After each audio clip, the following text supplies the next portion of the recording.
It's an animal. It's nothing like I've ever driven before. Being 16 when this thing first got here, I couldn't even fathom the idea of driving it because I didn't even have a licence at the time. I love doing what I do. I love working on cars. I get excited to wake up every day and go to work, and not many people can say that.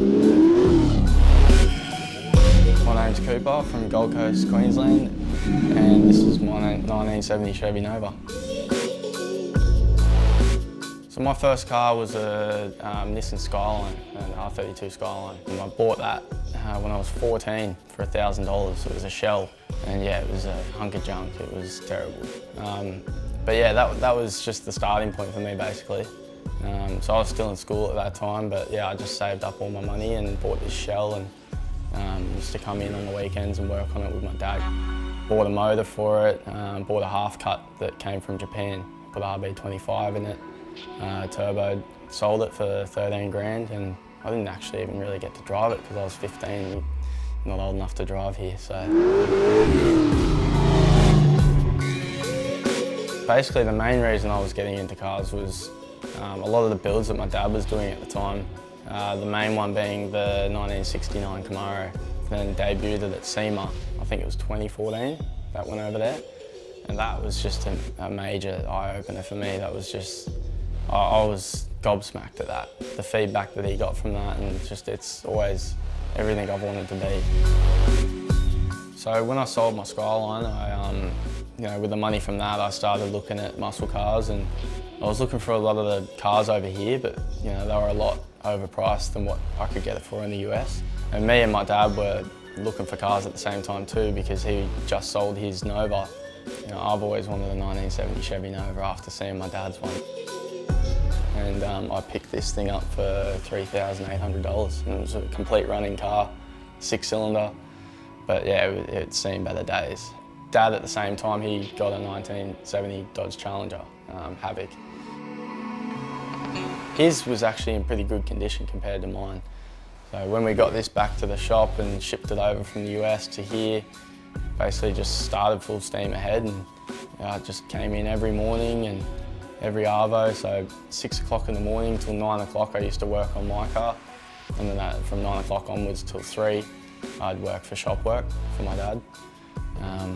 And then after 3 o'clock, go to the gym, come back.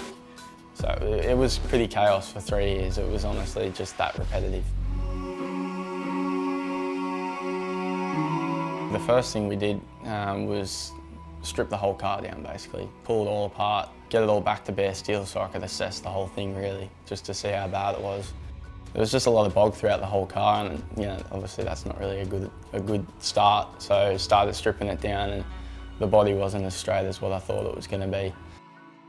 6 months out of Summernats is when we first started to realise that the car quite possibly could make it to Summernats. I was sort of doubting myself because there was a lot of work to do. Every spare minute I had, I was here. I practically lived here. We got it finished in the end, and with a lot of help from friends and family, and yeah, we accomplished it.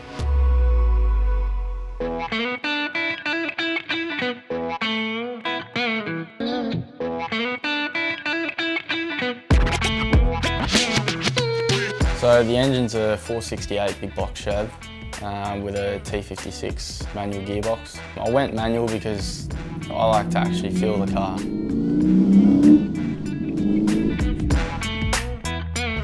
Going with that engine, I always told my dad I want something lumpy, just really grumpy V8, lots of torque, power. But then when it got sent down to Jake, he put a lot of ideas in our heads, let's build this thing to set it up for Pro Charger later on. So we forged all the internals.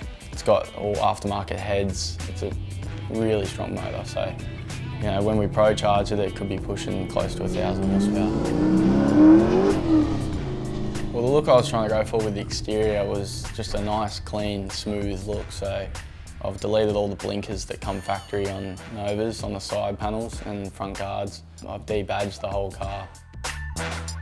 There's no seams on this car, so I chopped all the drip rails off the top of the roof. I've welded up all the seams. It's got a bar tuck. It's just got a lot of fabrication work. It sits on a set of 22 by 10s on the rear, and 20x8s on the front.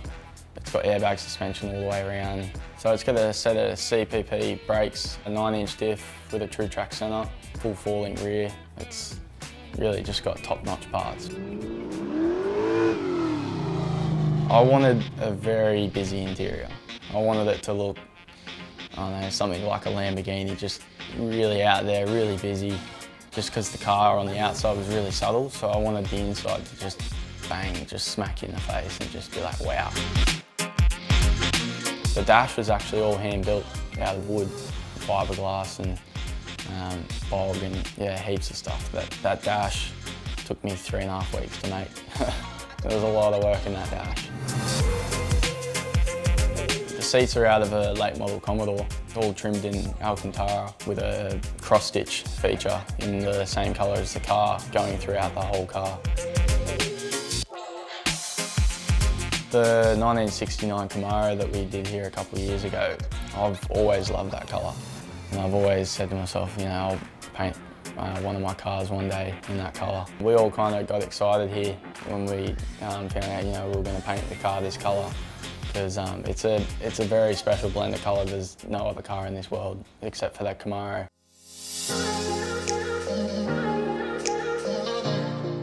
Well, everyone probably freaks out when they see the P-plate on this, being that P-platers aren't allowed to drive V8 cars.